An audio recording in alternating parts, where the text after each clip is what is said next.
नमस्कार दोस्तों, स्वागत है आपका हमारे चैनल पीक पॉइंट पर। आज का हमारा टॉपिक है प्लेटो का न्याय सिद्धांत। प्लेटो से रिलेटेड और भी वीडियोस इस चैनल पर अपलोडेड हैं, जिसका डिस्क्रिप्शन में लिंक दिया गया है, आप उसे देख सकते हैं। चलिए शुरू करते हैं प्लेटो का न्याय सिद्धांत। प्लेटो के दर्शन में न्याय का बहुत ही महत्वपूर्ण स्थान है। उसने न्याय को ही धर्म माना है। उसने स्वयं कहा है, रिपब्लिक को न्याय विषयक ग्रंथ कहा है। न्याय की स्थापना के लिए प्लेटो ने शिक्षा, साम्यवाद, दार्शनिक राजा और आदर्श राज्य के सिद्धांतों का प्रतिपादन किया है। न्याय की स्थापना के लिए ही प्लेटो ने अनेक सिद्धांतों का प्रतिपादन किया है। इसी से आप न्याय के महत्व को समझ सकते हैं। प्लेटो के समय न्याय संबंधी 3 धारणाएं प्रचलित थी।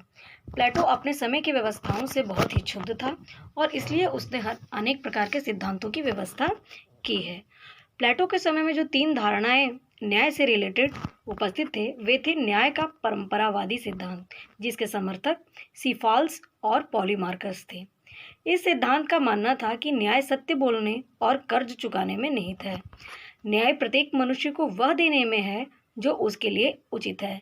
परंतु प्लेटो ने अपने तर्क के आधार पर, अपने सिद्धांतों के आधार पर इस सिद्धांत का खंडन किया है। न्याय का दूसरा सिद्धांत जो उस समय प्रचलित था, वह था न्याय का उग्रवादी सिद्धांत, जिसके समर्थक थे ट्रेसी मैक्स। इस सिद्धांत के अनुसार न्याय शक्तिशाली का हित है। शासक के हित में कार्य करना न्याय है और अपने हित में कार्य करना अन्याय है। यह सिद्धांत एक व्यक्ति को शासक के लिए समर्पित होने की सलाह देता है। प्लेटो ने इस सिद्धांत का भी खंडन किया है। तीसरा है न्याय का यथार्थवादी सिद्धांत, जिसके समर्थक ग्लूकोन थे। ग्लूकोन के अनुसार न्याय एक कृत्रिम वस्तु है। न्याय भय का शिशु है। न्याय दुर्बल की आवश्यकता है। इसने अपने सिद्धांत में भय के माध्यम से लोगों से काम कराना उचित समझा। प्लेटो ने इस सिद्धांत का भी खंडन किया है। प्लेटो का न्याय सिद्धांत। अब हम जानने का प्रयास करते हैं कि प्लेटो ने अपने न्याय के सिद्धांत में क्या कहा है। अपने समय में प्रचलित तीनों भ्रामक सिद्धांतों का खंडन कर प्लेटो ने रिपब्लिक में न्याय संबंधी अपने सिद्धांतों का प्रतिपादन किया। प्लेटो का न्याय सिद्धांत आत्मा के 3 तत्वों पर आधारित है। यह हमने पहले भी पढ़ा है कि प्लेटो ने आत्मा के 3 प्रमुख तत्व बताए हैं। वह तत्व हैं विवेक, साहस और क्षुधा। आत्मा के प्रत्येक तत्व अपने स्वाभाविक कार्य होता है। विवेक का कार्य है शासन करना, साहस का कार्य है रक्षा करना और क्षुधा का कार्य है धन संचय करना। वे अपने स्वभाव के अनुसार अपना अपना कार्य करें, यही न्याय है। कोई भी व्यक्ति किसी दूसरे के कार्य में हस्तक्षेप ना करे। प्लेटो के अनुसार न्याय वह मौलिक सिद्धांत है जिसके अनुसार एक व्यक्ति केवल एक ही ऐसा कार्य करना चाहिए जो उसकी प्रकृति के अनुरूप हो। तो इस प्रकार प्लेटो के न्याय सिद्धांत का मूल विषय यही है कि लोग अपनी क्षमता के अनुसार काम करें। जो विवेकी तत्व में हैं वो शासन करें और जो साहसी हैं वह देश की रक्षा करें और जो क्षुधा हैं वह देश में अर्जन का कार्य करें। किसी दूसरे के कार्य में हस्तक्षेप नहीं करना, यही न्याय है। प्लेटो ने आगे न्याय के रूप का भी वर्णन किया है। प्लेटो के अनुसार न्याय के 2 रूप हैं, सामाजिक और व्यक्तिगत। सामाजिक रूप जो हम समझ ही सकते हैं, जो समाज से रिलेटेड हो। सामाजिक रूप में न्याय का अर्थ है समाज के सभी वर्ग अपना अपना कार्य करें। समाज में 3 वर्ग हैं, जिस प्रकार आत्मा के 3 तत्व हैं और उन्हीं के आधार पर उसने समाज के भी 3 वर्ग बनाए हैं, दार्शनिक, सैनिक और उत्पादक वर्ग। वही राजा न्यायी होता है जहाँ दार्शनिक शासन करता है। जो भी उस समाज में दार्शनिक व्यक्ति हो वो शासन करे, सैनिक राज्य की रक्षा करे और उत्पादक उत्पादन करें। ये तीनों वर्ग अपने अपने कार्य में विशिष्ट होते हैं और एक दूसरे के कार्य में हस्तक्षेप नहीं करते। इसी को न्याय कहा गया है। किसी दूसरे के कार्य में हस्तक्षेप नहीं करना, यह इसकी सबसे बड़ी विशेषता है। व्यक्तिगत रूप में प्लेटो ने कहा है कि राज्य की उत्पत्ति वृक्षों और चट्टानों से नहीं हुई, बल्कि उसमें निवास करने वाले व्यक्तियों के चरित्र से होती है। प्लेटो का यह बहुत ही महत्वपूर्ण कथन है। कई बार परीक्षाओं में आ जाता है कि यह कथन किसने कहा है। राज्य की उत्पत्ति वृक्षों और चट्टानों से नहीं, बल्कि उसमें निवास करने वाले व्यक्तियों के चरित्र से होती है। जब तक व्यक्ति न्यायी नहीं होगा, राज्य न्यायी नहीं हो सकता। इसलिए व्यक्ति तभी न्यायी होगा जब उसके आत्मा के 3 तत्व विवेक, साहस और क्षुधा अपनी अपनी जगह पर रहकर अपना अपना कार्य करें और एक दूसरे के क्षेत्र में हस्तक्षेप नहीं करना ही न्याय है।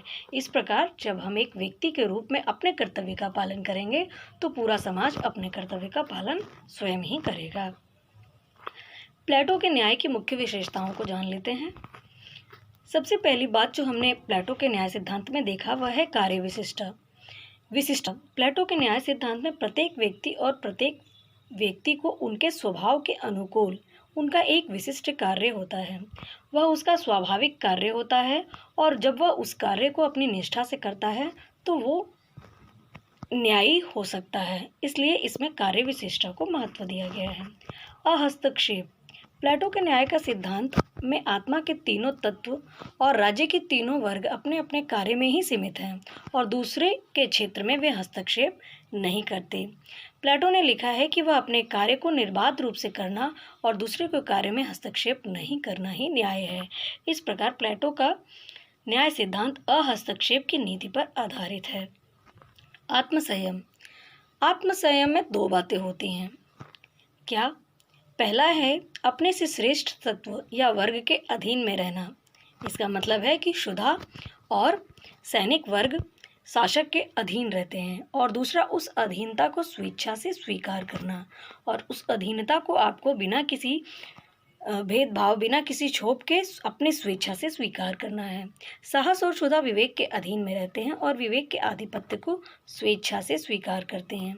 इस प्रकार एक न्यायी राज्य में सैनिक और उत्पादक दार्शनिक के अधीन में रहते हैं और अपनी इच्छा से दार्शनिक वर्ग के आधिपत्य को स्वीकार करते हैं। यह प्लेटो के न्याय सिद्धांत की विशेषता है। चौथी विशेषता जो बताई गई है वह है रचनात्मक। प्लेटो के न्याय सिद्धांत रचनात्मक इसलिए है क्योंकि प्लेटो ने न्याय की आधारशिला पर अपने आदर्श राज्य रूपी सुंदर भवन का निर्माण किया है। उसने जो आदर्श राज्य की व्यवस्था की है, न्याय सिद्धांत उसकी आधारशिला है। व्यक्ति और वर्ग एक दूसरे के साथ ऐसे घनिष्ठ रूप से बंधे हैं कि प्रत्येक संपूर्ण का निर्माण करते हुए वास्तविक सौंदर्य को भी परिलक्षित करते हैं। इस प्रकार इसमें रचनात्मकता का लक्ष्य दिखाई पड़ता है। सभी सद्गुणों का आधार।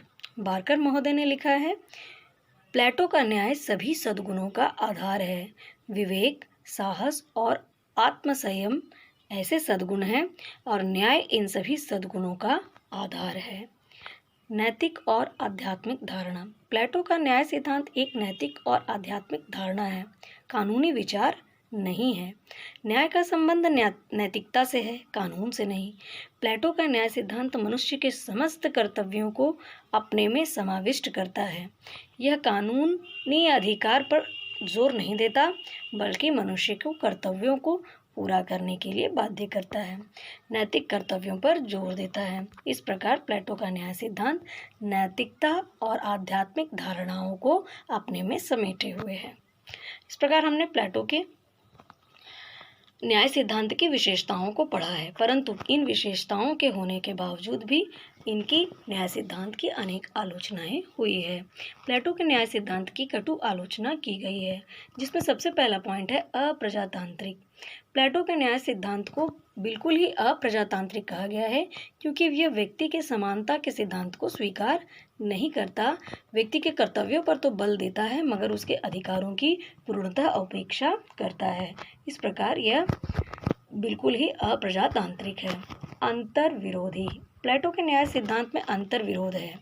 जहाँ एक ओर उसका न्याय सिद्धांत अहस्तक्षेप की नीति पर आधारित है, दूसरी ओर वह दार्शनिक को शासन करने का भार सौंपता है। जब दार्शनिक शासन और नियंत्रण करेगा तो वह निश्चित ही दूसरे के क्षेत्र में हस्तक्षेप करेगा। इस प्रकार प्लेटो के न्याय सिद्धांत में अंतर विरोध देखा जाता है। अमनोवैज्ञानिक। प्लेटो के न्याय सिद्धांत अमनोवैज्ञानिक माना गया है क्योंकि उसका मानना है कि मनुष्य के मस्तिष्क में केवल 3 तत्व हैं, विवेक, साहस और क्षुधा, जबकि आधुनिक मनोवैज्ञानिकों का कहना है कि मनुष्य का मस्तिष्क तो इतना जटिल है कि उसके अंदर के तत्वों का पता लगाना बहुत ही मुश्किल है कि उसके अंदर कितने तत्व हैं। अत्यधिक एकीकरण। प्लेटो का न्याय सिद्धांत पर अत्यधिक एकीकरण का भी आरोप लगाया जाता है क्योंकि यह व्यक्ति को पूरी तरह राज्य के अधीन कर देता है। अत्यधिक पृथक्करण का भी आरोप प्लेटो के न्याय सिद्धांत पर लगाया गया है, क्योंकि यह श्रम विभाजन के आधार पर अलग अलग 3 वर्गों में बांट देता है और इस प्रकार इसमें आवश्यकता से ज़्यादा पृथक्करण देखा जाता है। निष्क्रियता। बार्कर ने प्लेटो के न्याय सिद्धांत को निष्क्रिय कहा है, क्योंकि राज्य में अधिकारों के कारण जो संघर्ष होंगे उसके समाधान के लिए प्लेटो ने कोई व्यवस्था ही नहीं की है। सर्वसत्ताधिकारवादी। पोपर महोदय के अनुसार प्लेटो के न्याय सिद्धांत में टोटेलिटेरियन सर्वसत्ताधिकारवादी राज्य का बीज बोया गया है। प्लेटो ने न्याय को वर्ग शासन और वर्ग विशेष के अधिकार के सिद्धांतों से मिला दिया है, क्योंकि प्रत्येक वर्ग का अपना कार्य करने में स्पष्ट अर्थ यही है कि शासक शासन करे और मजदूर मजदूरी करे। इस प्रकार यह टोटेलिटेरियन राज्य का बीज है। निष्कर्ष के रूप में यदि हम देखें तो विभिन्न आलोचनाओं के बावजूद भी प्लेटो के न्याय सिद्धांत के महत्व को हम पूर्ण रूप से अस्वीकार नहीं कर सकते। क्यों नहीं कर सकते? क्योंकि प्लेटो का न्याय राज्य के मनोवैज्ञानिक व्याख्या का पूर्व सूचक है। तो उसने यह बात बताई है कि मनुष्य को राज्य को मनोवैज्ञानिक ढंग से सोचना चाहिए। न्याय के सिद्धांत द्वारा उसने राज्य और व्यक्ति के पारस्परिक संबंध को स्पष्ट किया है। प्लेटो का न्याय सिद्धांत स्वाधर्म का सिद्धांत है, सदाचार का सिद्धांत है और इस प्रकार प्लेटो का न्याय सिद्धांत अपना महत्व रखता है। अतः इस प्रकार हमने इस न्याय सिद्धांत को देखा और इस प्रकार के वीडियोस पाने के लिए चैनल को लाइक और सब्सक्राइब करें। Thanks for watching.